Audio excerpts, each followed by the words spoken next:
Hello and very good morning to one and all. I am Dr. Rakesh Singh Paraste, Assistant Professor of English from Swami Vivekanand Government Postgraduate College, Harda, Madhya Pradesh. Dear student, welcome to all to my YouTube academic channel. And today I am going to talk about one of the most important topic, that is the complete revision of your syllabus of BA, BSc, BCom, BHSC, BCA, BBA, third year foundation course English language. ये आप सभी लोगों की द्वारा जो बार बार demand की जा रही थी कि सर एग्जाम के पहले एक बार कंप्लीट रिवीजन करा दीजिए, और कई स्टूडेंट्स में ये अभी डाउट है क्योंकि एग्जाम के पहले थोड़ा सा स्ट्रेस में आना स्वाभाविक है, लेकिन ज़्यादा स्ट्रेस में रहेंगे तो आप अपना परफॉर्मेंस एग्जाम में बेहतर नहीं दे पाएंगे। इसलिए सबसे पहले अपने आप पे believe on your self, you can do. यदि आपने ठान लिया कि मैं ये कर सकता हूँ, डेफिनेटली आप ये ठान लिया कि मैं जितने टोटल नंबर्स का जैसे 30 मार्क्स का ये इंग्लिश लैंग्वेज का पेपर होगा, तो आप ये ठान लेंगे कि 30 आउट ऑफ 30 मुझे लाना है। Definitely you can get 30 out of 30, क्योंकि इस वीडियो के माध्यम से आप लोगों को ये बताया गया है कि हर यूनिट्स के जो इम्पॉर्टेंट क्वेश्चंस हैं, कौन कौन से क्वेश्चंस एग्जाम में आ सकते हैं, किस यूनिट्स को ज़्यादा ध्यान देना है, किस यूनिट्स में कम ध्यान देना है, किसको what to read and what not to read, और किस चीज़ को स्किप करना है, ये सारी चीज़ इस वीडियो के माध्यम से मैंने बताया हूँ। तो आइए इस वीडियो की शुरुआत करते हैं। और स्वाभाविक सी बात है कि एग्जाम के पहले जो आप लोगों में एक स्ट्रेस होगी, उस स्ट्रेस को इस वीडियो को देखने के बाद डेफिनेटली आपके जितने भी डाउट्स होंगी, जो स्ट्रेस होंगी, वो डेफिनेटली रिजॉल्व हो जाएंगी और आसानी से आप एग्जाम में बेहतर तैयारी से जा सकते हैं। तो ये वीडियो लंबा हो सकता है, but I am pretty sure that after watching this video definitely आपके अंदर एक कॉन्फिडेंस आएगा, आपके अंदर ये आएगा कि आ क्वेश्चन तो कहाँ से आएगा। तो सबसे पहले तो एग्जाम के लिए आप लोगों को good luck and best wishes. तो आइए शुरुआत करते हैं इस वीडियो को और चर्चा करते हैं। सबसे पहले हम शुरुआत करेंगे, ये आपका सिलेबस है, क्योंकि आप सभी लोग जानते हैं कि आपका जो सिलेबस है, यदि आप रेगुलर स्टूडेंट हैं तो 30 मार्क्स का आपका थ्योरी पेपर होगा। 5 मार्क्स के आप लोगों ने already you have submitted your CCE in your colleges. CCE that is called internal assessment. Total 35 marks का इंग्लिश लैंग्वेज का पेपर होगा। और यदि कोई प्राइवेट स्टूडेंट है तो उनके लिए भी सिलेबस सेम है, उनके लिए 35 मार्क्स का टोटल होगा, क्योंकि उनका CCE नहीं होता है। ठीक है, तो आइए देखते हैं। सबसे पहले हम चर्चा करेंगे कि your syllabus has been divided into 5 main unit. सबसे पहले आप ध्यान दीजिए, आपका जो सिलेबस है 5 यूनिट्स में बटा हुआ है। ओके, जैसे मैं I have already talked about that कि unit first is very important part for you, क्योंकि यूनिट फर्स्ट से आपके 10 नंबर के क्वेश्चन बनते हैं, जिसमें 6 लेसन है, 6 लेसन हैं। ये सभी 6 लेसन्स के बारे में ऑलमोस्ट मैंने अपनी यूट्यूब चैनल में वीडियो मैंने अपलोड कर दिए हैं, और इनके लिंक भी मैं इस वीडियो के लास्ट में आप लोगों को प्रोवाइड कर दूंगा, तो उसमें आप बारीकी से उसको देख सकते हैं, समझ सकते हैं। तो यह जो कंप्लीट रिवीजन है, तो रिवीजन एग्जाम के पहले रिवीजन का होना बहुत ज़रूरी होता है, जिसमें यदि कोई स्टूडेंट प्रॉपर यदि तैयारी भी नहीं कर पाएंगे एग्जाम के लिए, तो यदि इस वीडियो को देखेंगे तो डेफिनेटली वो पूरी तरह से इसमें पास हो जाएंगे और अच्छे से अच्छे नंबर इसमें ला सकते हैं। तो सबसे पहला जो पोएम है, stopping by woods on a snowy evening, which is written by जो अमेरिकन पोएट हैं, मेरा बेस्ट फेवरेट पोएट हैं ये रॉबर्ट फ्रॉस्ट, जिसको 4 टाइम पुलित्जर प्राइज से सम्मानित किया गया। और सेकंड जो लेसन है आपका चेरी ट्री, रस्किन बॉन्ड के द्वारा लिखा गया, द एक्स R.K. नारायण के द्वारा लिखा गया, the selfish giant Oscar Wilde के द्वारा लिखा गया। ये तीनों लेसन है इन्वायरमेंट से बिलोंग करते हैं कि कैसे हमको how to preserve our environment, कि हम अपने पर्यावरण की सुरक्षा कैसे करें, इसके बारे में बताया गया है इसमें। और फिफ्थ लेसन है एक आपकी लाइबिलिटी के बारे में है कि जब आप रोड पे चलते हैं तो रोड की जो ट्रैफिक रूल्स वगैरह रहते हैं, जो हमारी लाइबिलिटी होती हैं, तो इंडिविजुअल लाइबिलिटी से बढ़कर के सोशल लाइबिलिटी भी होती है। इसके बारे में ये बताया गया है हमको कि हमारे क्या क्या ड्यूटीज़ होती हैं, कैसे ट्रैफिक रूल्स का पालन करना चाहिए। A.G. गार्डनर के द्वारा लिखा गया है। और लास्ट जो है the song of Kabir, Kabir Das ji के दोहे, बहुत ही 6-7 लाइन की हैं, बहुत ही अच्छा है। मैं ऑलरेडी इसके बारे में मैंने YouTube चैनल में वीडियो अपलोड कर दिया हूं, लेकिन ये सॉन्ग ऑफ कबीर का आपका ट्रांसलेशन वर्जन पढ़ना है टैगोर के द्वारा। ठीक है, तो ये 6 लेसन है। यहाँ से आपकी किस प्रकार से क्वेश्चन आएंगे हम आपको जस्ट बता रहे हैं। यूनिट सेकंड आपका बेसिक लैंग्वेज स्किल्स है, जहाँ से 8 नंबर के क्वेश्चन आएंगे। यूनिट फर्स्ट से 10 नंबर के क्वेश्चन आएंगे, और यूनिट सेकंड से 8 नंबर के क्वेश्चन आएंगे। यूनिट थर्ड से 6 नंबर के क्वेश्चन आएंगे, और यूनिट फोर्थ और फिफ्थ से, फोर्थ में प्रेसीज राइटिंग है, जो एक संक्षिप्तीकरण होता है, सारांश लिखना पड़ता है वो, और ड्राफ्टिंग CV, जो कैरिकुलम विटी को कैसे ड्राफ्ट किया जाता है, कैसे लिखा जाता है वो, ये दोनों मिला के अथवा में आएगा लास्ट का यूनिट 4th और 5th, ये भी 6 नंबर का। तो यूनिट 4th और 5th 6 मार्क्स का, यूनिट 3rd 6 मार्क का 12 मार्क्स हुआ, यूनिट 2nd 8 मार्क्स का 20 हो गया, और 30 का आपका यूनिट फर्स्ट रहता है। ठीक है, आइए देखते हैं कैसे रहता है ये आपका एवेल्युएशन असेसमेंट पैटर्न। इस प्रकार से होगा, देख लीजिए। 6 objective type questions to be set any 4 to be attempted. ये जो आपके 6 ऑब्जेक्टिव टाइप क्वेश्चंस रहेंगे यूनिट फर्स्ट से पूछे जाएंगे। ध्यान दीजिएगा, यूनिट फर्स्ट आपका ये है जिसमें आपके 6 लेसन हैं। यहाँ से 6 लेसन से एक एक आपके ऑब्जेक्टिव टाइप क्वेश्चन पूछे जाएंगे। मैं इसमें बताऊंगा किस प्रकार से पूछे जाते हैं। जैसे फर्स्ट क्वेश्चन पूछ दिया जा सकता है कि who is the poet of the poem stopping by woods on a snowy evening. Option में रहेगा A Robert Frost, B Ruskin Bond, C R K. Narayan, D Oscar Wilde. तो आपका करेक्ट आंसर है, your answer will be Robert Frost, that is your correct answer. इस प्रकार से रहेंगे। तो 6 रहेंगे, 6 में से आपको you have to attempted 4 out of 6 question, okay. और इसी तरह से उन्हीं 6 लेसन में से आपके 6 शार्ट आंसर टाइप क्वेश्चंस पूछे जाएंगे, इतने टू बी सेट किए जाएंगे। But you have to attempted 3, लेकिन आपको 6 में से 3 क्वेश्चन करना है। 6 लेसन है, 6 लेसन से शार्ट आंसर टाइप क्वेश्चन हाई यूनिट से बनेंगे, यूनिट फर्स्ट से ही। But you have to attempted 3 out of 6। और ये 3-3 नंबर नहीं सॉरी 2-2 नंबर के होंगे, यहाँ मिसप्रिंट हो गया है। ये 6 मार्क्स के होते हैं, ठीक है, 3 दूनी 6, ओके। 6 और 4 नंबर का objective type question, total 10 number का क्वेश्चन होगा। और इसी तरह से यूनिट सेकंड की यदि हम बात करें तो यूनिट सेकंड में आपके पूरे ग्रामर कोर्स रहेंगे। And you know very well that you should have the good command over of grammar course, because grammar course is the root of any language, okay. Grammar course के बारे में ये आपकी exam complete हो जाए, इसके बाद मैं ग्रामर कोर्स का एक पूरा सीरीज जो है इसमें कंप्लीट कराऊंगा। लेकिन आज मैं आपको किस प्रकार से ग्रामर कोर्स के क्वेश्चन आपके एग्जाम में आते हैं ये मैं इसमें बताया हूं।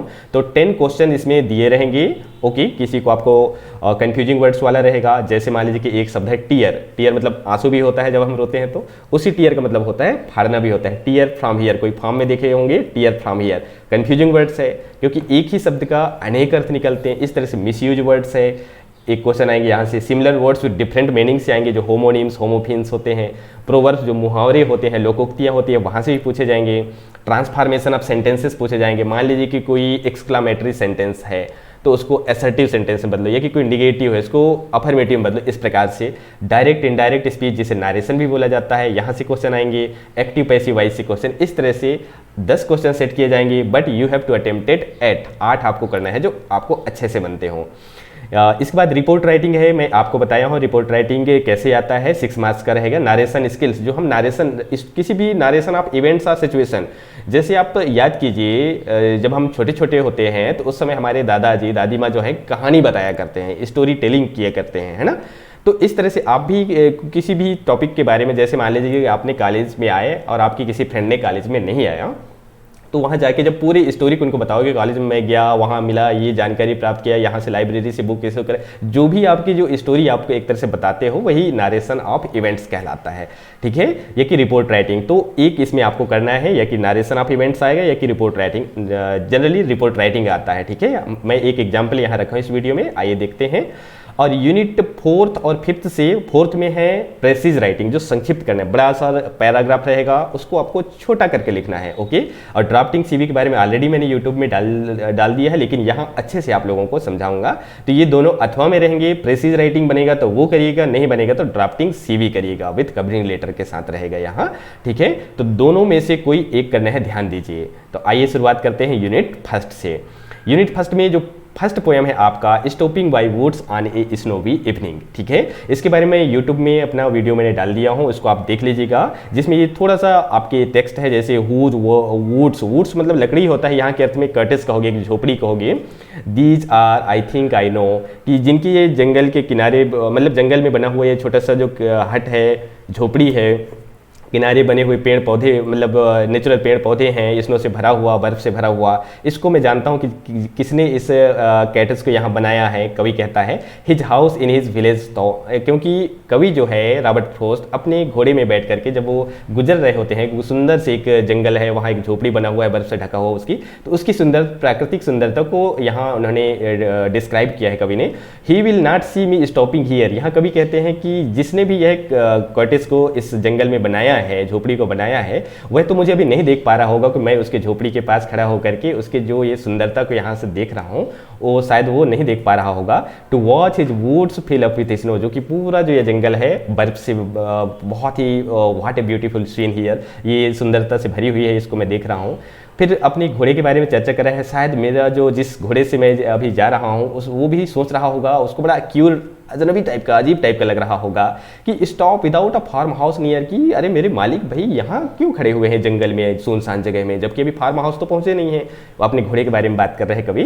Between the woods and frozen lake, जो इतने सुंदर प्राकृतिक जो फ्रोजन लेक हैं, झरने हैं, बर्फ से ढका हुआ पेड़ पौधे हैं, the darkest evening of the year he gives his harness bells shake, इसलिए वो जो घोड़ा जो है उसमें जो बेल लगे होते हैं उसकी बॉडी में, उसको हिला रहा है घोड़ा, ये इशारा करते हुए कि सही कहीं मुझसे गलती तो नहीं होगी कि यहाँ मेरे मालिक जो है अभी इस अजनबी जगह में खड़े हैं, है ना, ये करके अपने घोड़े के बारे में सोच रहा होगा। To ask if there is some mistake, वो सोच रहा होगा हो सकता है कहीं कुछ मिस्टेक हो गई होंगी। The only other sounds the SVEEP, और इसके अलावा यहाँ कोई दूसरा आवाज़ तो सुनाई नहीं देता, प्रकृति की जो नदी की पानी जो बह रही है उसकी आवाज़ ही सुनाई दे सकती है।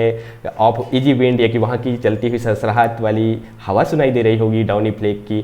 The woods are lovely dark and deep, ये बहुत ही इंपॉर्टेंट ये 4 लाइन है जो कि पंडित जवाहरलाल नेहरू हमेशा अपने जो first prime minister of India है वो अपने टेबल पे हमेशा रखा करते थे, और मैं भी इस सेंटेंस को बोलता हूँ बहुत, कि कभी कहता है कि नहीं, यदि मैं यहाँ रुकूंगा प्राकृतिक सुंदरता को देखने में ही लगा रहूँगा तो मेरा जो टारगेट है, लक्ष्य है जहाँ मुझे पहुँचना है वहाँ मैं पहुँच नहीं पाऊंगा। That's why poet says that the woods are lovely dark and deep, हाँ ये पेड़ पौधे यहाँ की नेचुरल चीज़ बहुत ही सुंदर है, घना अंधेरा छाया हुआ है, डीप है, गहरा है, मतलब सुंदरता बहुत है।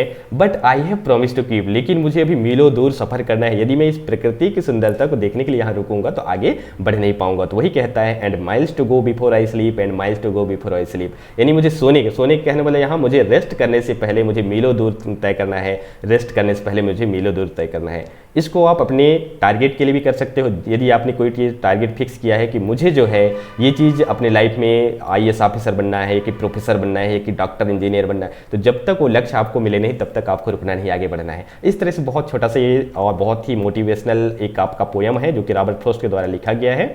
अब यहाँ से जो क्वेश्चन है, इंपॉर्टेंट क्वेश्चन देख लीजिएगा कि according to the poet who does the presume the woods belong to, कवि कहता है कि यह जो बढ़िया सा वुड्स बने हुए हैं, यहाँ पेड़ पौधे हैं, और ये जो हट, मतलब एक हट बना हुआ है, कैटेज बना हुआ है, झोपड़ी बना हुआ, किसका है? वो कहता है कि ये बाजू में एक गांव है, वहाँ उसका घर है, तो उसका है ये, लेकिन उसको पता नहीं होगा कि मैं उसके घर को यहाँ खड़े होकर के देख रहा हूँ, यही है, ठीक है।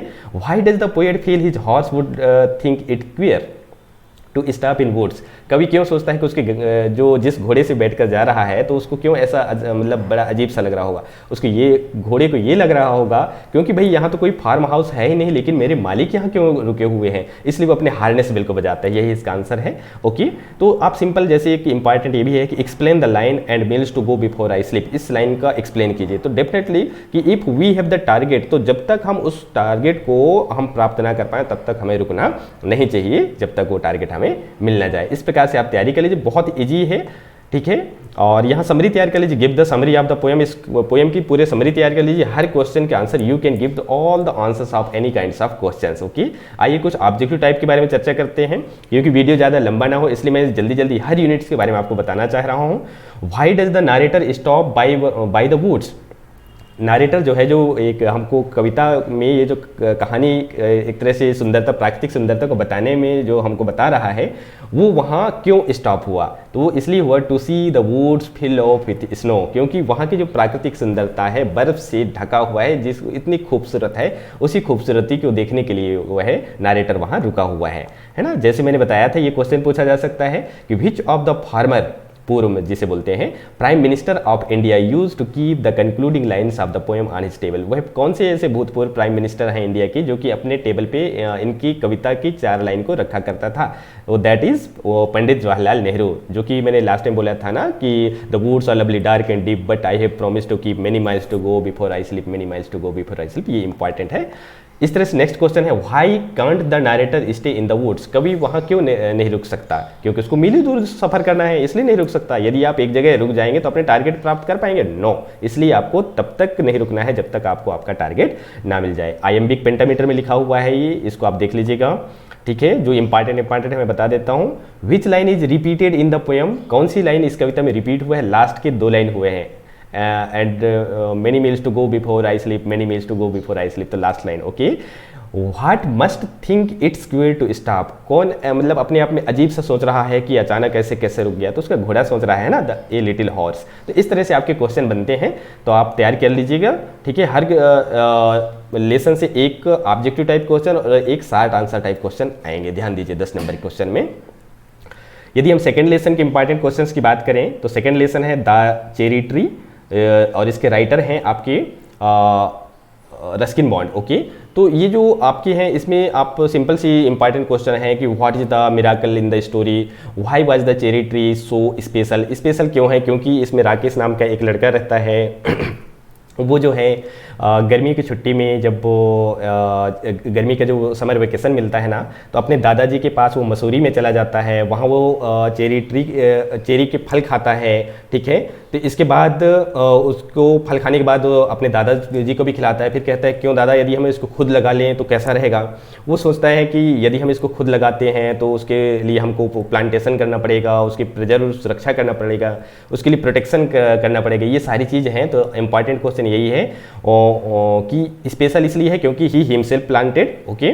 क्योंकि भाई जो पेड़ को आप खुद लगाओगे अपने घर में, कोई भी पेड़ हो सकता है, यदि आप उसको खुद लगाओगे तो उसमें आपकी लगाव जो है ज़्यादा रहेगा, आपके लिए स्पेशल ही रहेगा। Where did Rakesh get the cherry seeds from, कहाँ से, मार्केट से खरीदा, डेफिनेटली। तो 2-3 यहाँ से इंपॉर्टेंट क्वेश्चन इसको आप देख लीजिए। इसमें फिर वही तैयार कर लीजिएगा समरी ऑफ द स्टोरी, इस स्टोरी की पूरे समरी तैयार कर लीजिएगा, आसानी से आपको बन जाएगा, ठीक है। पूरे क्वेश्चन का आंसर उस समरी में आ जाएगा। यदि आप इंपॉर्टेंट क्वेश्चन ऑब्जेक्टिव में बात करें तो give the name of the hero of the story, इस स्टोरी की हीरो का क्या नाम है, राकेश है। कई 20 सीरीज में देखेंगे तो राकी भी लिखा हुआ है, यदि राकी है तो राकी लिखेगा, और यदि राकेश आया तो राकेश लिखेगा, ठीक है। आप याद रख लीजिएगा, मेरा नाम भी डॉक्टर राकेश परस्ते है, तो आप याद रखिए कि परस्ते सर की क्लासेस है, तो याद रखिएगा Rakesh, okay. The cherry tree was special because it was planted by narrator के द्वारा खुद किया गया है ना, तो इसलिए स्पेशल है। नेक्स्ट यदि हम बात करें what was Rakesh eating on his way home, भाई उसी के बारे में बात हो रही है, चेरी के जो फल उन्होंने लिया है, ठीक है। तो ये सारी चीज़ें हैं, ठीक है। Who is the Athar of the story, इस स्टोरी के अथर कौन है, रस्किन बॉन्ड है, याद रखिएगा।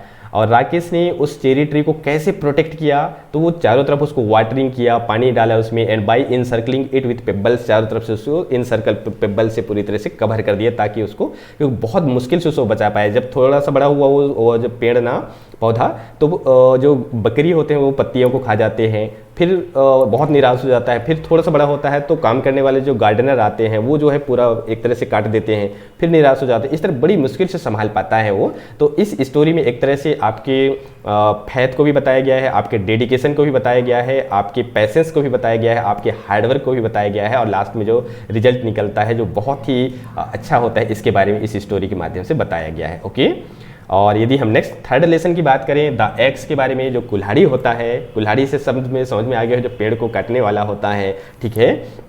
तो डेफिनेटली ये भी एक इन्वायरमेंट से बिलोंग कर रहा है। आर के नारायण के द्वारा लिखा गया। Are K Narayan one of the most important story teller writing है, और इसके जो फ्रेंड है मुल्कराज आनंद जो कि पंजाब से बिलोंग करते हैं, आर के नारायण जो कि मद्रास से बिलोंग करते हैं, now it is called Chennai. कभी पूरा नाम इसका पूछ दिया जाएगा आर के नारायण को, what is the full name of R K Narayan, तो याद रखिएगा रसीपुरम कृष्णा स्वामी अय्यर नारायण स्वामी, ये इसका रहेगा। इसने लिखा है द एक्स लिखा है। तो इसमें क्या है, एक वेलन नाम का लड़का रहता है, ठीक है। वो जो है स्टोरी में जल्दी से इसको आपको ब्रीफिंग कर देता हूँ। एक दिन अपने पापा के लिए वो मिड डे मील भेजने जाता है। उनके पापा खेत में काम कर रहे होते हैं, तो एक दिन वो मिड डे मील यानी लंच भेजने जाते हैं, लेकिन थोड़ा सा लेट हो जाते हैं भेजने में। उनके पापा इतने गुस्सा हो जाते हैं कि इतने लेट से लाए होकर के, और बहुत ही डांटते फटकारते हैं उसको, और घर से बाहर निकाल देते हैं कि बहुत लापरवाह हो गए हो तुम घर से, तो घर से उसको बाहर निकाल देते हैं। घर से जब वो बाहर निकलते हैं उस समय उनका उम्र रहता है 18 ईयर्स का, 18 साल का। याद रखिएगा ऑब्जेक्टिव में क्वेश्चन पूछा जाता है, ठीक है। तो बेचारा भीख मांग के मतलब अपने खाने के इंतजाम करता है। भाई घर से यदि किसी को बाहर निकाल दिया जाएगा, ठीक है, तो उनके पास तो कुछ है ही नहीं, तो ऐसे चलते चलते खाने की तलाश में वो बहुत भीख मांगता है इधर उधर, ठीक है। तो रास्ते में एक एस्ट्रोलॉजर से मुलाकात होती है, ज्योतिषी से। ज्योतिषी उसके हाथ देकर कहते हैं, oh you will become one day you will be become the owner of the 3 story type building. अरे एक दिन तो तुम्हारी इसमें किस्मत तो बहुत अच्छा है, एक दिन जो है तुम 3 मंजिला मकान के मालिक बनोगे। तो जितने भी आस पड़ोस के लोग और जो भी सुनते हैं वो कहते हैं अरे ये जो वेलन है भीख मांग मांग खा रहा है बेचारे, 3 मंजिला मकान के मालिक कैसे बन सकता है, हाउ इट इज़ पॉसिबल। लेकिन सपने सच भी होते हैं, ठीक है। फिर क्या होता है, तो यही इंपॉर्टेंट क्वेश्चन है, याद रखिएगा, आसानी से आप क्वेश्चन का आंसर दे सकते हैं। फिर वह खाने की तलाश में भटकता रहता है, तो रास्ते में एक बढ़िया सा बगीचा दिखता है और वहाँ एक 3 स्टोरी टाइप बिल्डिंग बना होता है, 3 मंजिला एक मकान रहता है और वहीं एक गार्डन बना हुआ होता है, वहाँ एक बूढ़ा व्यक्ति रहता है। फिर वेलन वहाँ जाता है, कहता है कि मुझे खाने के लिए कुछ मिलेगा, तो वो बूढ़ा व्यक्ति जो गार्डन जिनका है और 3 मंजिला मकान का है, वो बोलता है कि यदि तुम इस गार्डन की अच्छी सफाई करोगे तो तुम्हें खाना मिलेगा। तो कहता है भाई मुझे तो पेट भरना है, आप जो भी काम करवा लो मैं करूँगा। बहुत मन लगा के काम करता है, उसके काम से इतना प्रसन्न होता है वह जो ओल्ड मैन है। वो कहता है कि नहीं नहीं, तुम अब यहाँ काम करते रहोगे, मैं पर डे तुम्हें खाना दूंगा और यहीं तुम रहना, खाना सब कुछ करना इस गार्डन में ही, और मेरे 3 मंजिला मकान है, जहाँ आपको रहना है बरामदा में रहना है, बरामदा में जहाँ आपको अच्छा लगे सुटेबल हो वहीं रहिए, ठीक है। तो फिर क्या होता है, वो बहुत खुश होता है, मन लगा के काम करता है। फिर उसको लगता है कि क्यों ना मैं खुद एक प्लांटेशन करूं, तो वो एक पेड़ लगाता है, याद रखिए ऑब्जेक्टिव टाइप में पूछा जाएगा, वो लगाता है पेड़, मरगोसा ट्री लगाता है। मैं फिर बोल रहा हूं मरगोसा ट्री, पूछा जाएगा which tree was planted by Velan, तो याद रखिएगा मरगोसा ट्री, ठीक है।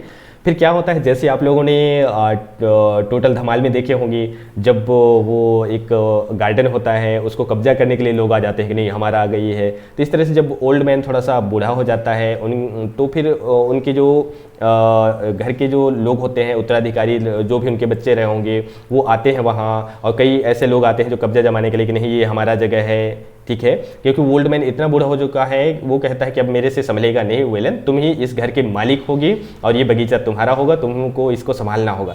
वो कहते अच्छा, एस्ट्रोलॉजर ने मुझे सही बोला था कि एक दिन मैं 3 मंजिला मकान के मालिक बनूंगा, आज मैं इस मकान के मालिक शायद बन रहा हूँ, उसको थोड़ा सा एहसास हो रहा है, ठीक है। तो ये उसकी एक स्टोरी का वो है। फिर जब वो दूसरे लोग आते हैं, उनके जो रियल में जिनका उत्तराधिकारी हैं वहाँ के, वो आते हैं, कहते हैं कि नहीं यहाँ के पेड़ पौधे को काटो, जैसे टोटल धमाल में होता है, ठीक है। तो जिस पेड़ को यानी मरगोसा ट्री को वेलन लगाया होता है, जब उसको भी काटने लगते हैं तो ये रिक्वेस्ट करता है कि प्लीज़ प्लीज़ प्लीज़ इस पेड़ को मत काटिए, क्योंकि ये मेरे लिए स्पेशल है, इसको मैंने अपने बच्चे की तरह इसको पालन पोषण करके इतना बड़ा किया है इस मरगोसा ट्री को, so please don't cut this tree please please. लेकिन वो नहीं मानते हैं। फिर वो कहता है कि नहीं, आप जो है क्या करिएगा कि मुझे यहाँ से दूर जाने दीजिए, इसके बाद इस पेड़ को काटिएगा अपनी कुल्हाड़ी से, क्योंकि यदि कुल्हाड़ी से काट रहे हैं इस पेड़ को तो मुझे मतलब सहन नहीं कर पा रहा हूँ मैं, तो जब मैं दूर जाऊँ तो काटिए। थोड़ा दूर जाता है, फिर रोकता है कि नहीं नहीं मुझे अभी सुनाई दे रहा है, मैं बहुत दूर चला जाऊँगा, इसके बाद काटना। कहने का मतलब यह है कि पेड़ को मत काटो, जैसे चिपको आंदोलन अपने उत्तराखंड में हुआ था, ठीक है, सुंदरलाल बहुगुणा ने शायद किया था, आप लोगों को शायद याद होगा। तो इस तरह से इस स्टोरी का है, कहने मतलब हमको प्लांटेशन करना चाहिए। अब इंपॉर्टेंट क्वेश्चन के बारे में बात करें तो यही है कि what was the astrologers prediction about Velan, Velan के बारे में एस्ट्रोलॉजर्स क्या प्रेडिक्शन किया, तो लिखोगे the astrologers was the prediction about Velan that one day he will become the owner of the 3 story type building, 3 मंजिला मकान के मालिक बनेगा। What was the immediate reason for Velan's withdrawal from his father's house, Velan का क्या रीजन ऐसा था कि उनके पापा उनके घर से निकाल दिए, क्या था कि एक दिन वह खाना भेजने में, मिड डे मील भेजने में देरी हो गए थे, ठीक है। Where did Velan arrive after starving for couple of days, 2-3 दिनों तक भूख से मतलब भीख मांगते हुए इधर उधर भटकने के बाद वो कहाँ पहुँचता है, वही बगीचे में पहुँचता है जहाँ का वो मालिक बनता है, ठीक है। तो ये आसानी से हर क्वेश्चन का आंसर आप दे सकते हैं, इनमें ज़्यादा आप टाइम ना लगाइएगा। Among all the trees which was particular dear to Velan, इन नीचे दिए गए पेड़ में से कौन सा पेड़ वेलन के लिए बहुत ही स्पेशल है, मरगोसा। आसानी से आप आंसर दे सकते हैं, ठीक है। इस तरह से ये मरगोसा ट्री है। और यदि हम बात करें और ऑब्जेक्टिव की, तो वेलन शिफ्टेड टू द बरामदा of the bungalow because his hut started giving away. और इंपॉर्टेंट क्वेश्चन के लिए हम बात करें और देखो, who foretold that Velan would live in a big house, कि किसने मतलब वेलन को यह बताया कि एक दिन तुम बड़े से घर के मालिक बनोगे, एस्ट्रोलॉजर ने बताया। आसानी से इसमें आप देख सकते हैं, at what age did Velan leave home, मतलब किस उम्र में वह अपने घर को छोड़ करके गया था, तो आप लोग का आंसर दीजिए 18 ईयर्स की उम्र में वह गया था। और नेक्स्ट यदि क्वेश्चन है कि इन वेलन्स ओपिनियन, वेलन के विचार में big mention existed only in जो है स्वर्गलोक, स्वर्गलोक के बारे में है, जिसको आप आसानी से आप इसमें देख सकते हैं। Velan belong to which village, Koppal से बिलोंग करते हैं। इस प्रकार से जितने भी इंपॉर्टेंट क्वेश्चन हैं आसानी से इनका आंसर आप दे सकते हैं। इस तरह से नेक्स्ट जो फोर्थ आपका लेसन है वो है the selfish giant. Selfish giant में क्या है, एक स्वार्थी राक्षस होता है, ऑस्कर वाइल्ड के द्वारा लिखा होता है। इसमें भी एक प्रकृति को बचाने की बात हो रही है। क्या होता है इसमें कि एक स्वार्थी राक्षस होता है, उसका सुंदर सा बगीचा होता है, गार्डन होता है। उस गार्डन को चारों तरफ से फेंसिंग करने के बाद वो गर्मी की छुट्टी मनाने के लिए कहीं दूर घूमने चला जाता है। तो जो भी वहाँ के बच्चे होते हैं, बच्चे तो बड़े ही शरारती होते हैं, वो बच्चे आते हैं, मैं ऑलरेडी इसको वीडियो मैंने डाल दिया, इसको आप पढ़ लीजिएगा। वो पूरी तरह से फेंसिंग किया हुआ होता है, तो छुट्टी मनाने चला जाता है। तो वहाँ के जो बच्चे रहते हैं वो बगीचे में खेलने के बहुत उत्साहित होते हैं, लेकिन वहाँ एंटर नहीं कर पाते हैं। वो होल कर लेते हैं एक किनारे में, वहाँ से घुस जाते हैं, खेलते हैं। जब वो अपनी छुट्टी मनाने के बाद सेल्फिश जेंट आके देखता है, अरे ये तो मैं इसको पूरी तरह से प्रोटेक्शन किया था, फेंसिंग किया था, लेकिन बच्चे कहाँ से घुसे। फिर देखता है अरे ये तो पूरा होल कर लिए, यहाँ से घुस गए हैं। वो बंद कर देता है। जैसे बंद करता है तो कोई भी पेड़ जो है फल नहीं देते हैं। बसंत ऋतु उनकी ही पार्टिकुलर उसके बगीचे में नहीं आते, बाकी सभी जगह आता है। बहुत he was totally disappointed and worried कि मेरे बगीचे को क्या हो गया।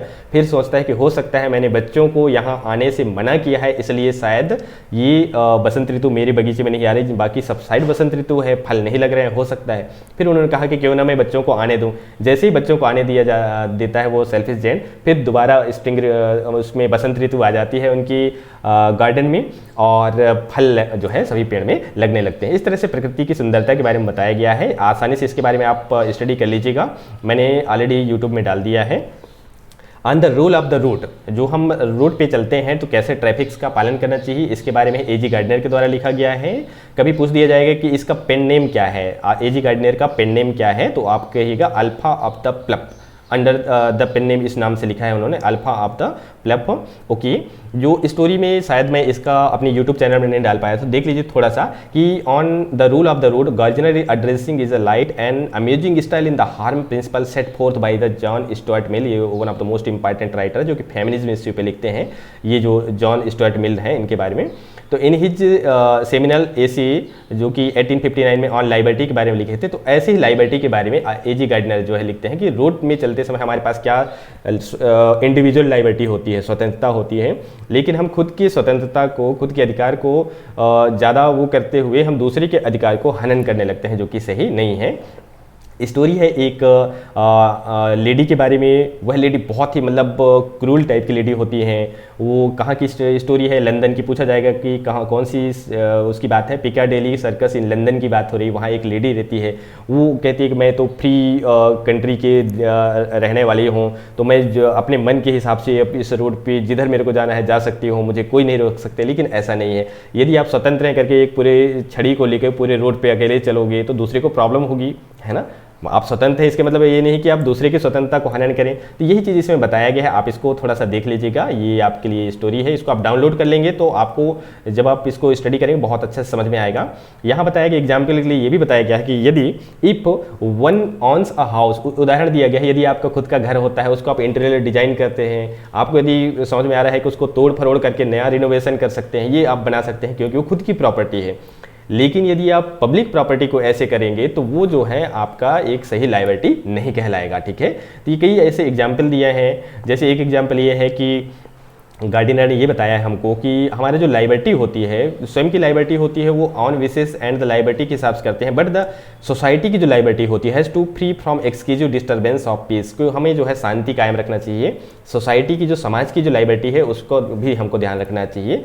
ये सारी चीज़ इसमें बताया गया है कि इसमें जैसे आप नीचे भी देख सकते हैं कि that is your individual liability, है ना, एग्जाम्पल बताया है। But society also has its own liability, the liability have to have a reasonable degree of peace and quiet, therefore we do not have the individual liability to, as Gardiner says, play the trombone in the street from midnight until 3 a.m.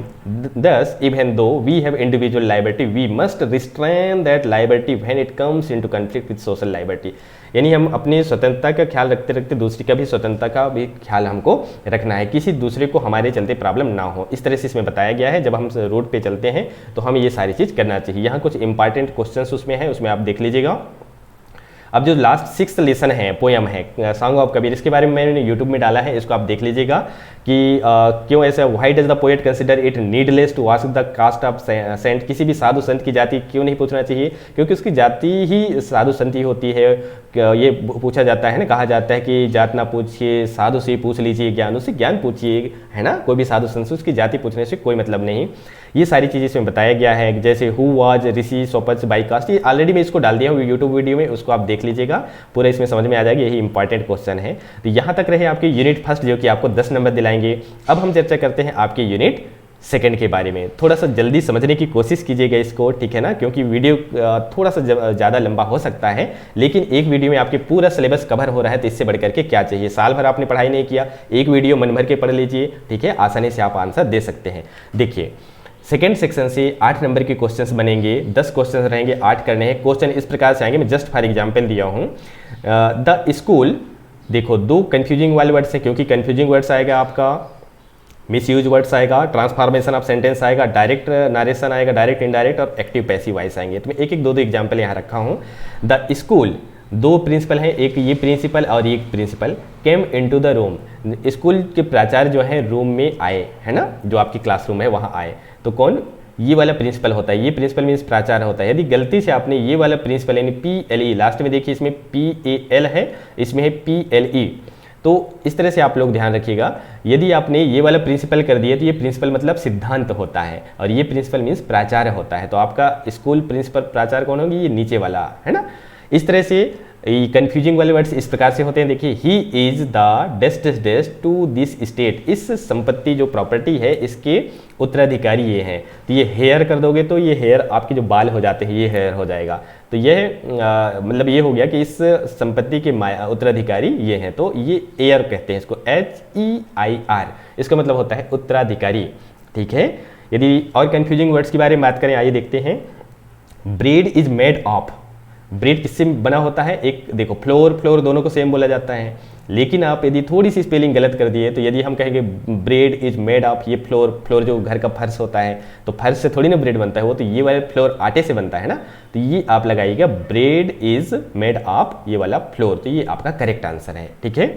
एक आपका proverb पूछेगा, जो मैं एक example बताया हूँ, जैसे exam में दिया रहेगा, a bad workman always blames his tools, एक जो बैड वर्कमैन है जिसको काम नहीं आता है, जो कार्य करने वाला जो वर्कर होता है, तो हमेशा वो अपने जो भी टूल्स उपकरण होते हैं उनको कोसता रहता है कि नहीं ये सामान सही नहीं है इसलिए ये काम सही नहीं हुआ, जबकि उसकी क्वालिटी सही नहीं है। तो वही है, तो आपको क्या बनाना है, उसमें क्वेश्चन कहेगा कि make the sentence by using this proverb, तो आप बनाइएगा। जैसे एग्जाम्पल है, blaming the quality of their equipments why they perform a task poorly, यदि कोई मतलब वर्कर जो है सही ढंग से परफॉर्म नहीं कर पाता है अपने कार्य को, तो वह अपने जो भी इक्विपमेंट्स हैं, टूल्स हैं, मटेरियल्स, उनको कहता है कि नहीं ये अच्छी क्वालिटी का नहीं है, ये कि थोड़ा डिफेक्टिव है इसलिए सही ढंग से काम नहीं कर, जबकि उसको काम प्रॉपर नहीं आता है, यही है इसका।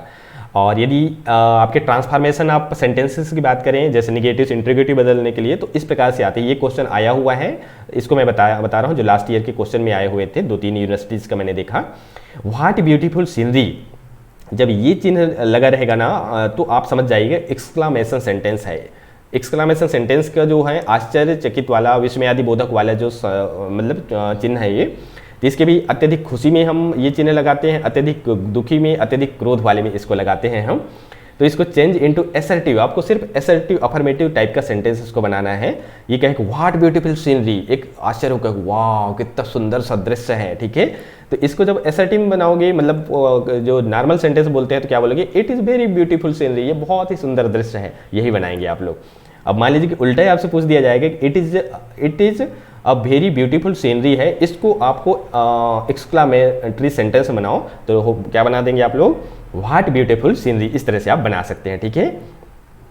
यदि हम आगे देखते हैं, यदि डायरेक्ट इनडायरेक्ट स्पीच की मैं 2-3 यहाँ एग्जाम्पल दिया हूँ आपको, देखिए इस प्रकार से रहेगा। रिपोर्टिंग वर्ब होता है, रिपोर्टर प्रिया है, और उसका वर्ब है सेड, पास्ट टेंस में है, ये रिपोर्टिंग वर्ब कहलाता है। और I am going to college, sorry यहाँ मैं इन्वर्टेड कामा लगाना भूल गया, तो यहाँ जो है I am going to college, ये प्रिया ने रिपोर्टिंग किया, उन्होंने क्या रिपोर्ट कर दिया, इसको रिपोर्टेड स्पीच बोलते हैं। I am going to college बोला किसने, प्रिया ने। जब आपको इनडायरेक्ट बनाना है इसको, तो क्या लिखेंगे, प्रिया सेड, कामा और इन्वर्टेड कामा हटता है, इसकी जगह कंजक्शन क्या लगता है, that, Priya said that, okay ये आई जो है आपके फर्स्ट पर्सन के अनुसार चेंज होता है। मैं इसकी उसमें डिटेल में आप लोगों को वीडियो डाल दूंगा अलग से, अभी आप समझ लीजिए इसको। तो प्रिया के लिए आई का क्या हो जाएगा, प्रिया यदि गर्ल है तो इसके लिए सी, यदि कोई बॉयज रहता है तो ही होता। प्रिया सेड दैट, याद रखिए यदि ये रिपोर्टिंग वर्ब सेड दिया है पास्ट टेंस है तो डेफिनेटली ये पार्टिकुलर पास्ट टेंस में बदलेगा, यानी जैसे प्रेजेंट कंटिन्यूस में है तो पास्ट कंटिन्यूस में बदल जाएगा। जैसे आई एम है तो ये वाज वेयर लग जाएगा, तो वही है Priya said that he was going to college, ठीक है। लेकिन ध्यान दीजिए यदि आपका ये रिपोर्टिंग वर्ब जो है, रिपोर्टिंग वर्ब यदि आपका यूनिवर्सल ट्रूथ है जिसमें प्राकृतिक सच्चाई है या हैबिचुअल फैक्ट है, आपका हैबिट्स है, ठीक है, तो वो प्रेजेंट टेंस से पास्ट टेंस में बदलेगा नहीं। ध्यान दीजिए जैसे द टीचर सेड, तो इसको बनाएंगे द टीचर सेड रिपोर्टेड क्या है कि the sun rises in the east, शिक्षक ने कहा कि सूर्य जो है पूर्व दिशा से उगता है, तो सूर्य हमेशा पूर्व दिशा से ही उगेगा और उगता रहेगा, ठीक है ना। वो सूर्य पूर्व दिशा से उगता था नहीं कहेंगे, जैसे हम इसमें पास्ट टेंस बनाएंगे, ठीक है, वो उगता था नहीं बोलेंगे, उगता है उगता ही रहेगा, ठीक है। तो यही है the teacher said that the sun rises in the east, तो ये ज्यों का त्यों रहेगा, ये बदलेगा नहीं। क्यों? क्योंकि ये यूनिवर्सल ट्रूथ है, प्राकृतिक सच्चाई है, ठीक है, इस तरह से। और यदि आपका ये रिपोर्टिंग वर्ब जैसे यहाँ सेड है, यहाँ भी सेड है, पास्ट टेंस है, तो ये अकॉर्डिंग टू सिचुएशन के अनुसार बदलेगा। लेकिन यदि ये सेड ना देकर सेज रहेगा, प्रेजेंट रहेगा या कि प्रेजेंट टेंस का रहेगा, ये फ्यूचर इंडिफिनिट का रहेगा, जैसे प्रिया सेज है तो ये इधर बदलेगा नहीं, वो उसी टेंस में रहेगा, है ना। जैसे Priya says the teacher is not at home, तो क्या हो जाएगा Priya says that the teacher is not at home. इस तरह से ये क्वेश्चन आप देख सकते हैं। एक मैंने एक्सक्लामेशन सेंटेंस बनाया है यहाँ, ही सेड हुर्रा, हुर्रा एक खुशी की उसमें शब्द बोले जाने वाले शब्द हैं, और दुख में होते हैं तो अलास ये बोला जाता है। I have topped again, he said hurrah I have topped again, उन्होंने कहा अरे वाह मैंने दोबारा मतलब एग्जाम में टॉप कर लिया, तो खुशी हुआ है इसमें। तो क्या होगा, ही सेड जो है चेंज हो जाएगा एक्सक्लेम्ड में, ही एक्सक्लेम्ड विथ जॉय, पूरे प्रसन्नता के साथ उन्होंने मतलब अपने विचार व्यक्त किए कि that he had topped again. I किस में बदल जाएगा इसके अनुसार ही, और ये पास्ट टेंस में बदल जाएगा, प्रेजेंट परफेक्ट का है तो पास्ट परफेक्ट में, तो he exclaimed with Joy that he had topped again, इस तरह से होगा, ठीक है। तो यदि यहाँ अलॉस होगा कि ही सेड अलॉस आई एम रून्ड, अरे मैं तो बर्बाद हो गया, मैं फेल हो गया, तो ये क्या हो जाएगा, he exclaimed with sorrow feeling हो जाएगा, सॉरो दुख वाला हो जाएगा, खुशी वाला है तो एक्सक्लेम्ड विथ जॉय, दुखी वाला होगा तो एक्सक्लेम्ड विथ सॉरो, ठीक है, ये याद रखिएगा। तो इस तरह से एक क्वेश्चन आएंगे, मैं एग्जांपल के लिए आपको यहाँ बताया हूँ। इस तरह से एक्टिव पैसिव के बारे में ऑलरेडी वीडियो डाल दी है, उसको आप पढ़ लीजिएगा, क्योंकि शायद टाइम थोड़ा ज़्यादा हो रहा है तो मैं इसको स्किप करूँगा। जैसे मोहन प्लेज फुटबॉल, तो football is played by Mohan, we are writing a poem, already इसको आप थोड़ा सा देख लीजिएगा। ये जैसे जिसमें सब्जेक्ट ना हो, डायरेक्ट आपका आर्डर वाला सेंटेंस हो, तो उसमें आपके सब्जेक्ट नहीं होने से क्या लगाएंगे, ओपन द डोर, दरवाज़ा खोलो, तो इसमें सबसे पहले लेट लिखेंगे, लेट द डोर और फिर be open, let the door be opened, okay. एक रिक्वेस्ट वाला आ सकता है, जैसे मैंने बताया कि please do your work properly, अपने कार्य को आप प्रॉपर करें, तो जो प्लीज़ रिक्वेस्ट वाला सेंटेंस हो तो प्लीज़ काइंडली को हटा दो, उनकी जगह क्या लिखना है, यू आर रिक्वेस्टेड टू, ये सब लिखना है। जैसे मैं कहूँगा please give me 1 glass water, तो क्या लिखेंगे, you are requested to give me 1 glass water. Please give me your pen, क्या लिखेंगे, you are requested to give me your pen. इस तरह से please do your work properly क्या हो जाएगा, you are requested to do your work properly. इस प्रकार से ये सेक्शन बी से आपके क्वेश्चन 8 नंबर के आएंगे, जिसको आप देख लीजिएगा, है ना। Unit third, that is very very important, यहाँ से रिपोर्ट राइटिंग आएगा। रिपोर्ट राइटिंग क्या होता है देखिएगा, मैं एक एग्जाम्पल जस्ट आपको बताता हूँ। रिपोर्ट राइटिंग में इंपॉर्टेंट क्या है मैं बता दे रहा हूँ। आपके कॉलेज में एनुअल फंक्शन मनाया जा रहा है, उसके बारे में पूछता है, ये कि फिर आप कहीं रास्ते से चल रहे हो तो आपने रोड एक्सीडेंट देखा, उसके बारे में आता है ज़्यादा करके, ठीक है। ये कि कॉलेज में यदि आपने एनुअल फंक्शन के बारे में ज़्यादा आता है, ठीक है। ये कि मतलब कुछ भी प्रोग्राम जैसे कॉलेज में हुआ तो उसके बारे में अपना रिपोर्ट लिखो।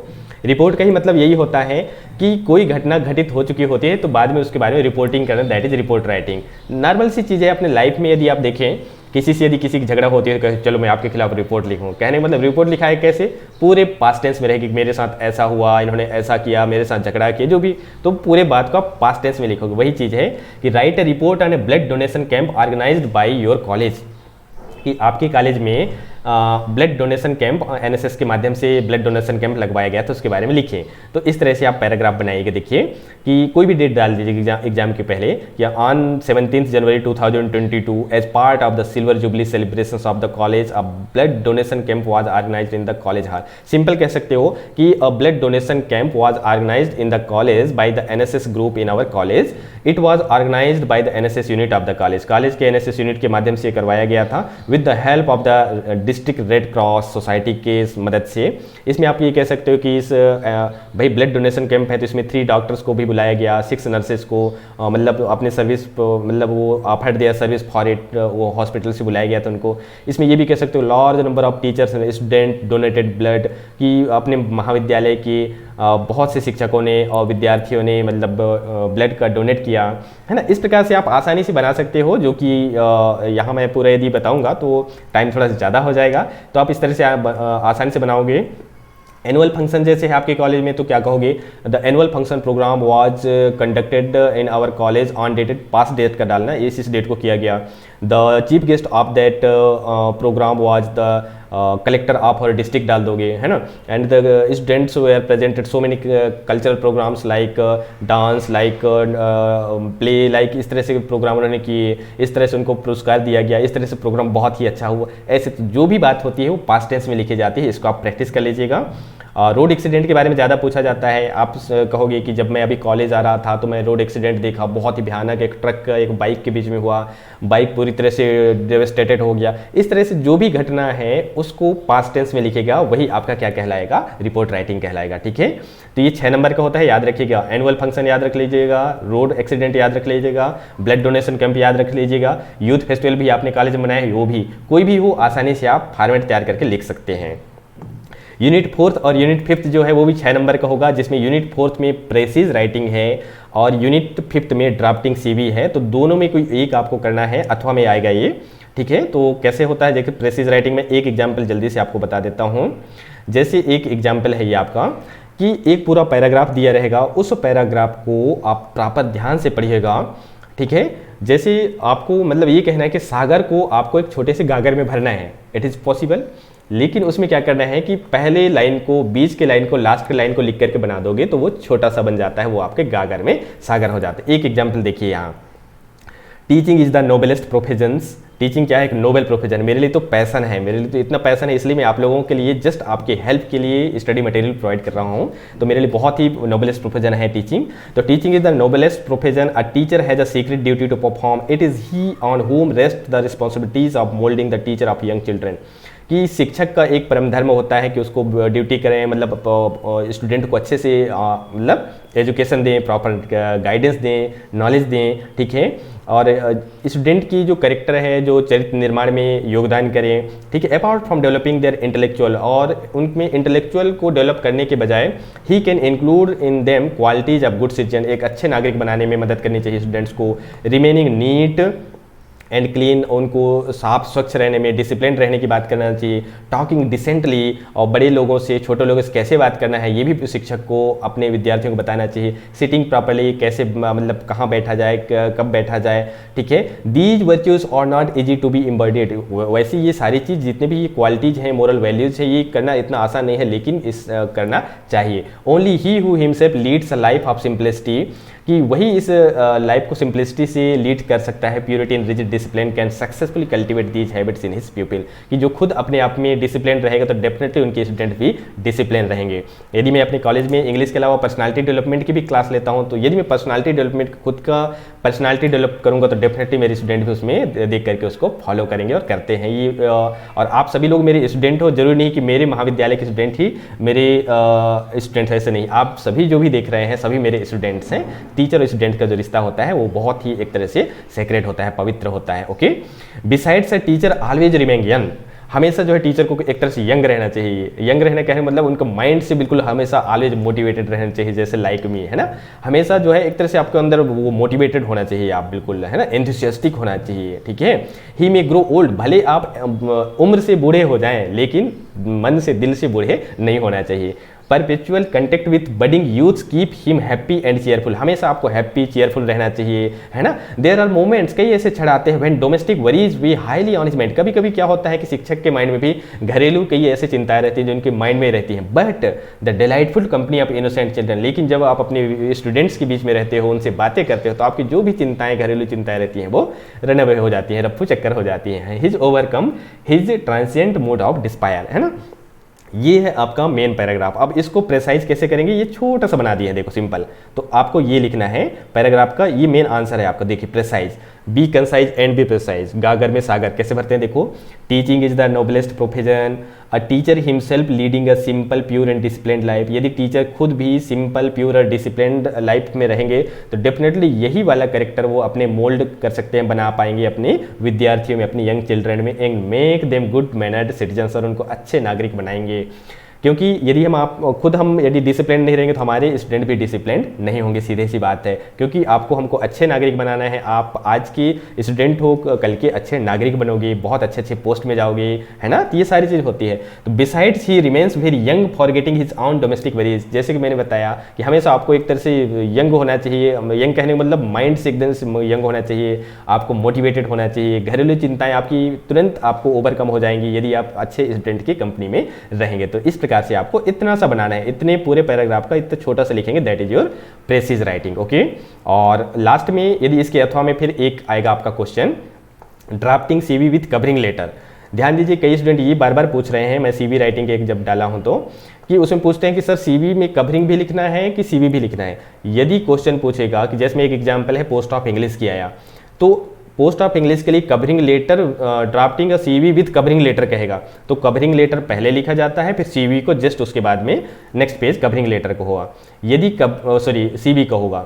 यदि कवरिंग लेटर नहीं पूछेगा, डायरेक्ट कहेगा draft a CV for the post of English, तो डायरेक्ट आप ये वाला सीवी जो है फॉर्मेट है मैंने बनाया है, इसको आप लिख सकते हैं, ठीक है।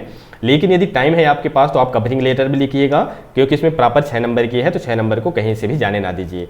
फॉर्मेट क्या है ऑलरेडी इसको मैंने बता चुका हूँ आपको, जो आप मेरे पुराने वाले वीडियो में देख सकते हैं। इधर आपको एड्रेस लिखना है, फिर डेट लिखना है, इधर तुरंत आपको टू करके, जैसे मान लीजिए इंग्लिश पोस्ट के लिए है, केंद्रीय विद्यालय हरदा में निकला है एक पोस्ट इंग्लिश का, वहाँ आपको अप्लाई करना चाह रहे हो तो सिंपल लिखिएगा to the principal Kendriya Vidyalaya Harda district Harda Madhya Pradesh. ये दूसरी पोस्ट में भी पूछा जा सकता है, for the post of assistant manager at municipal corporation Indore आएगा, तो क्या लिखेंगे to the municipal commissioner municipal corporation Indore होगा। An application for the post of assistant manager हो जाएगा यहाँ। लेकिन मैं इंग्लिश के बारे में बता रहा हूँ। देखिए यहाँ कंटेंट 3 पैराग्राफ में इसको डिवाइड करिएगा, बढ़िया ध्यान से देखिए इसको। Respected sir madam, this is with reference to your advertisement, यह आपकी एडवर्टाइजमेंट के संदर्भ में है, विच इज पब्लिश्ड, जो कि प्रकाशित आपने करवाए थे टाइम्स ऑफ इंडिया में, एग्जाम के 2 दिन पहले का डेट डाल देना, है ना। For the post of English के लिए विज्ञापन आपने पब्लिश करवाए थे, है ना। एक लाइन। दूसरी line, I wish to apply for the post of English at your reputed institute, इसलिए मैं आपके उस रेप्यूटेड इंस्टीट्यूट में उसी पोस्ट के लिए यानी इंग्लिश पोस्ट के लिए अप्लाई करना चाहता हूँ। बस 2 लाइन, पहले लाइन संदर्भ बताना है, दूसरी लाइन मैं उस पोस्ट में अप्लाई करना चाहता हूँ, ठीक है। नेक्स्ट, जो यदि आपका पोस्ट है पोस्ट ऑफ इंग्लिश है तो उसी के हिसाब से यहाँ क्वालिफिकेशन बताना है। मान लीजिए कि यहाँ अकाउंटेंट पोस्ट के लिए निकला तो आई हैव कंप्लीटेड एम.कॉम कर दोगे, MBA कर दोगे, इस तरह से, है ना। इंग्लिश का है तो MA इंग्लिश करोगे, फिजिक्स का है तो MSc फिजिक्स करोगे, याद रखिएगा यहाँ। तो इंग्लिश का है तो हम बताते हैं I have completed MA in English with first division from DAV Indore, कोई भी यूनिवर्सिटी डाल सकते हो। आप कहोगे सर मेरा तो MA हुआ नहीं, मैं कैसे डालूँ? नहीं, फॉर्मेट को आपको कंप्लीट करना है, फॉर्मेट बनाना है यहाँ, ध्यान दीजिएगा। जरूरी नहीं कि आप एक्चुअल बताओ, लेकिन जब एक्चुअल में जब आप कंप्लीट कर लोगे और एक्चुअल में कहीं जॉब के लिए अप्लाई करोगे तो वहाँ हकीकत वाला एक्चुअल ही बताया जाता है, वहाँ फिर आपको झूठ नहीं बोलना है। यहाँ तो सिर्फ आपको तैयार किया जा रहा है, प्रैक्टिस कराई जा रही है ना, कि इस तरह से बनाए जाते हैं, ठीक है। आगे लिख देना, आई have also completed B.Ed degree from the same university, मैं इसी सेम यूनिवर्सिटी से B.Ed भी किया है मैंने। I have also been 2 years of teaching experience, मुझे 2 वर्ष का टीचिंग एक्सपीरियंस भी लिख सकते हो, 2 वर्ष 3 वर्ष का भी ये भी लिख सकते हो। I am very energetic person with excellent communication skills, मैं जो है एनर्जेटिक पर्सन हूँ, हमेशा मोटिवेटेड रहता हूँ और अच्छा कम्युनिकेशन स्किल्स है मेरा। Proficient with computer knowledge, computer knowledge भी अच्छा, कंप्यूटर का नॉलेज है, मुझे ज्ञान है। And always ready to face any target set by your institute, आपके द्वारा जो भी मतलब टारगेट सेट किए जाएंगे इंस्टीट्यूट के माध्यम से, उसे मैं फेस करने के लिए हमेशा रेडी रहूँगा। ये आपको क्वालिफिकेशन बताना है। लास्ट पैराग्राफ क्या रहेगा, मैं आपको विश्वास दिलाता हूँ, कहोगे कि I assure you that if I am selected for the post of English to your reputed school I will definitely at the great value and tenure will be result oriented, कि यदि आपके इस रेप्यूटेड स्कूल में मेरा selection होता है तो definitely मैं ग्रेट वैल्यू और मेरा जो भी टेन्योर रहेगा, कार्यकाल रहेगा आपकी संस्थान में मेरा सर्विस का, वो बहुत ही रिजल्ट ओरिएंटेड रहेगा। ये लिख देना है। लास्ट लाइन लिख देना, ये लाइन बिल्कुल मत भूलिएगा, I am enclosing here with, मैं इस लेटर के साथ इनक्लोज कर रहा हूँ माई कंप्लीट सीवी, यही है सीवी है ना, मैं कंप्लीट सीवी को इनक्लोज कर रहा हूँ करिकुलम विटी को, जिसे बायोडाटा भी बोलते हैं, रिज्यूम भी बोलते हैं, for your kind perusal and more details, मतलब आपके अवलोकनार्थ और विस्तार से जानकारी के लिए मैं अपना सीवी मतलब इनक्लोज कर रहा हूँ। ये करके लिखेंगे, थैंक यू लिख देंगे, इधर शब्द नहीं आएगा तो थैंक यू बस लिख दीजिए, इधर प्लेस में जहाँ के हैं आप वो डाल दीजिए, डेट एग्जाम का डेट डाल दीजिए, योर्स फेथफुली करके यहाँ अपना रोल नंबर आप लिख दीजिए, अपना नाम नहीं लिखा जाता है, और यहाँ इनक्लोजर संलग्नक में एज अबाउ कर दीजिए, और इसके बाद फिर नेक्स्ट जो आप सीवी जो इनक्लोज कर रहे हैं वो सीवी ये है।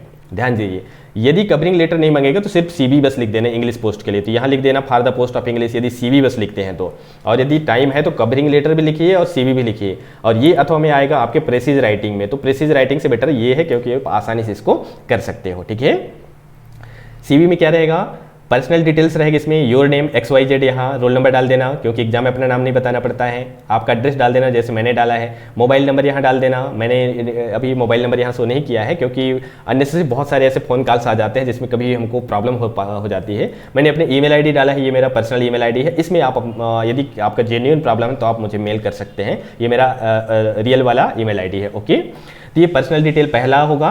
दूसरा कॉलम होगा ऑब्जेक्टिव, ऑब्जेक्टिव में क्या लिखेंगे, to enhance my skills and upgrade myself in the field of teaching, joining and organisation and develop to upgrade knowledge and skills, ये आप ऑब्जेक्टिव में लिखिएगा। और सबसे इंपॉर्टेंट है आपका क्या, आपका एजुकेशनल क्वालिफिकेशन। ठीक है, ध्यान रखिएगा, जो आपकी शैक्षणिक योग्यता है, यदि इंग्लिश पोस्ट में यदि पढ़ाने जा रहे हो 11वीं 12वीं वाले को तो एमए इंग्लिश तो डेफिनेटली मांगेगा। अब ये सोच रहे हो कि स्टूडेंट सर अभी हम बीए में है तो एमए कैसे डालें, अरे भाई ये जस्ट एक फॉर्मेट है, फॉर्मेट कंप्लीट करना है, यहाँ एमए भी लिख दोगे, बीएड लिख दोगे, पीएचडी लिखोगे चलेगा, लेकिन जब रियल वाला जब करोगे उसमें नहीं चलेगा। ठीक है, तो 10th से शुरुआत कीजिए, 10th बोर्ड का नाम एक कॉलम बढ़िया बना लीजिए कि एग्जाम में जल्दी से। 10th हुआ एमपी बोर्ड से, सीबीएसई बोर्ड जो भी आपका बोर्ड है, पुराना वाला सीक्वेंस रखिएगा, 2010 में 76%, 12th एमपी बोर्ड से 2012 में 80%, बीए डीवीवी इंदौर से या बीए बरकतुल्लाह विश्वविद्यालय भोपाल कर सकते हो, कोई भी कर सकते हो, रानी दुर्गावती जबलपुर कर सकते हो, है ना, एपीएस यूनिवर्सिटी रीवा कर सकते हो, विक्रम यूनिवर्सिटी कर सकते हो, जीवाजी ग्वालियर कर सकते हो, डीयू दिल्ली यूनिवर्सिटी कर सकते हो, जो आपका मन करे वो कर दीजिए, है ना। लेकिन गेप रखिएगा भाई, 10वीं के बाद 2 साल बाद आप 12th होगा, फिर 3 साल बाद ग्रेजुएशन होगा, अब तो 4 ईयर्स होता है, इसके बाद 2 साल बाद आपका पीजी होगा, तो ऐसे आप सिस्टमेटिक डाल दीजिए। फिर 2 साल की बीएड होती है, फिर 2-2 साल के यहाँ गेप रखिएगा, यूजी में 3 साल का रखिएगा, है ना, बाकी 2-2 साल की। इस तरह से आप यहाँ परसेंटेज अंदाजन आप एज्यूम करके लिख सकते हैं। ठीक है, एडिशनल क्वालिफिकेशंस में आप लिख लीजिएगा कि मुझे मतलब एडिशनल एक्स्ट्रा मेरे पास क्वालिफिकेशन है कंप्यूटर एप्लीकेशंस के बारे में। और अभी जैसे उच्च शिक्षा विभाग मध्य प्रदेश शासन ने आप लोगों के लिए short term employability training programme organise करा रहे हैं LMS के माध्यम से ऑनलाइन, तो वो कर सकते हो। Attended 1 month online short term employability training programme which was conducted by RCVB नरोन्ना academy Bhopal and conducted by the organised by the department of higher education government of Madhya Pradesh बोल सकते हो, है ना। एक्सपीरियंस में लिख लीजिएगा, एक्सपीरियंस डाल देना। जैसे आप पीजीटी पोस्ट ग्रेजुएट टीचर के लिए अप्लाई कर रहे हैं तो बता दीजिए कि इसके पहले मैं worked as primary teacher in Saint Mary school Harda for 2 years, 2 साल का मुझे टीचिंग एक्सपीरियंस प्राइमरी स्कूल का है, ये भी आप इसमें लिखिएगा। ठीक है, इसके बाद नेक्स्ट लिखिएगा अचीवमेंट्स अवार्ड्स लिखिएगा, यदि हैं तो लिखिए, नहीं है तो अननेसेसरी लिखने की जरूरत नहीं है। जैसे आपके पास खेलकूद का कुछ अवार्ड होगा तो यू कैन मेंशन, यदि आपको NSS NCC में कुछ अवार्ड मिला है वो भी लिख सकते हैं, ये ऑप्शनल है आपके लिए, यदि हैं तो लिखिए, नहीं है तो मत लिखिएगा। रेफरेंसेस में ये लिख लीजिएगा available on request. Reference person संदर्भ व्यक्ति वो होते हैं जो आपकी एजुकेशन, आपकी क्वालिफिकेशन, आपके बारे में अच्छे से जानते हैं, तो रेफरेंस पर्सन का लिस्ट 3 लोगों का, कम से कम 2 लोगों का देना पड़ता है। आपके जब एक्चुअल वाला जब आप जॉब के लिए अप्लाई करेंगे तो रेफरेंस पर्सन वहाँ देना पड़ता है, जैसे हम भी देते हैं। मेरा 9-10 पेज का मेरा CV है, यदि ज़रूरत पड़ी तो मैं उसको शेयर कर दूंगा, तो उसमें आप प्रॉपर देख लेंगे। जब आपको एक्चुअल में कहीं अप्लाई करना रहेगा तो आप मुझे बताइएगा, फिर मैं उसमें शेयर कर दूंगा, तो उसमें आप देख करके आपके लिए ईजी हो जाएगा, आप उसके अनुसार बना सकते हैं। और ये डिक्लेरेशन लिखना मत भूलिएगा, one of the most important part है डिक्लेरेशन कि I hereby declare that about all the information given by me are true to the best of my knowledge and believe, कि जो भी मैं डिक्लेयर करता हूँ कि मेरे द्वारा ऊपर जो भी इन्फॉर्मेशन दी गई है वो मेरे नॉलेज और विश्वास से सच और सत्य एवं सही है, ये करके देना पड़ता है। प्लेस में आप जहाँ के हैं लिख लीजिए, जैसे मैं अभी हरदा में रह रहा हूँ तो मैं हरदा लिख दूंगा, डेट एग्जाम का डेट डाल दीजिएगा और सिग्नेचर ऑफ कैंडिडेट, यहाँ आपका सिग्नेचर ऑफ कैंडिडेट करके सिग्नेचर कर दीजिएगा। तो इस तरह से ये आपकी 6 नंबर का होगा। तो रेंडमली मैं बता दूँ, CV के अथवा में आएगा आपका प्रेसिज राइटिंग, कोई एक करिएगा आप लोग। इसके बाद आपका आएगा रिपोर्ट राइटिंग और नारेशन स्किल 6 नंबर का, तो ये भी कर लीजिएगा, 6 6 12 हुआ। डू एज डायरेक्टेड आएगा आपका 8 नंबर का, 10 में से आपको 8 करने हैं, ठीक है। इसके बाद ये 10 नंबर की आपके यूनिट फर्स्ट आएंगे। तो इस तरह से आज का ये रिवीजन हुआ, थोड़ा सा लंबा हो सकता है मुझे पता है, लेकिन एक ही वीडियो से यदि आपको पूरा कवर हो गया तो इससे बढ़कर के क्या चाहिए। तो इस तरह से ये जो है यूनिट फर्स्ट से आपके 10 नंबर की 4 ऑब्जेक्टिव टाइप क्वेश्चन है, पूरी यूनिट के लेसन नाम याद रखिए, उनके राइटर याद रख लीजिए और इसके बाद 60 आंसर टाइप क्वेश्चन 6 में से 3 कंप्लीट कर लीजिएगा, ठीक है। और डू एज डायरेक्टेड इसको देख लीजिए, अच्छे से इसको प्रैक्टिस कीजिएगा, क्योंकि practice makes a man perfect. Report writing narration skill 6 number का होगा और प्रेसिज राइटिंग ड्राफ्टिंग CV अथवा में आएगा, घबराना नहीं कि प्रेसिज राइटिंग कैसे लिखें, नहीं बनता है, ड्राफ्टिंग CV करिए। और CV के एक क्वेश्चन और तैयार कर लीजिएगा, मैं बताना भूल गया हूँ कि ड्राफ्टिंग CV करते समय क्या डू करना चाहिए, क्या डोंट करना चाहिए, ये क्वेश्चन उसको याद कर लीजिए। यदि ये नहीं आएगा तो वही 101% वो आएगा, वो नहीं आएगा तो ये तो आना ही है। अब ये मत बोलिएगा कि मतलब परस्ते सर ने हमें बोला है कि for the post of English आया तो इंग्लिश ही आएगा, ऐसे नहीं है। मैं जस्ट एग्जाम्पल फॉर्मेट बताया हूँ, कोई भी पोस्ट वहाँ दे सकता है, फॉर्मेट वही रहेगा, उसके अनुसार आप बनाइएगा। तो इस तरह से ये आप लोगों का सिलेबस का पूरा कंप्लीट रिवीजन रहा। वीडियो थोड़ा सा लंबा हुआ होगा मुझे पता है, लेकिन एक वीडियो से आपके पूरे जो डाउट होंगे वो क्लियर हो गए होंगे। I hope that this video will be very very useful and beneficial for you. और आज थोड़ा मैं क्योंकि अभी घर से बना रहा हूँ वीडियो आप लोगों के लिए, तो थोड़ा सा बाहर से कुछ आवाज़ आ रही है, so please ignore it. Exam के लिए अच्छी तैयारी कीजिए, गुड लक, बेस्ट विशेस, जीत के आइए और अपना रिजल्ट मुझे ज़रूर बताइएगा। कोई भी क्वेश्चन डाउट रहता है कमेंट सेक्शन में डालिएगा, सब्सक्राइब कीजिए, शेयर कीजिए और इसको ज़्यादा से ज़्यादा स्टूडेंट के बीच में इसको शेयर कीजिएगा। Thank you and good luck, best wishes.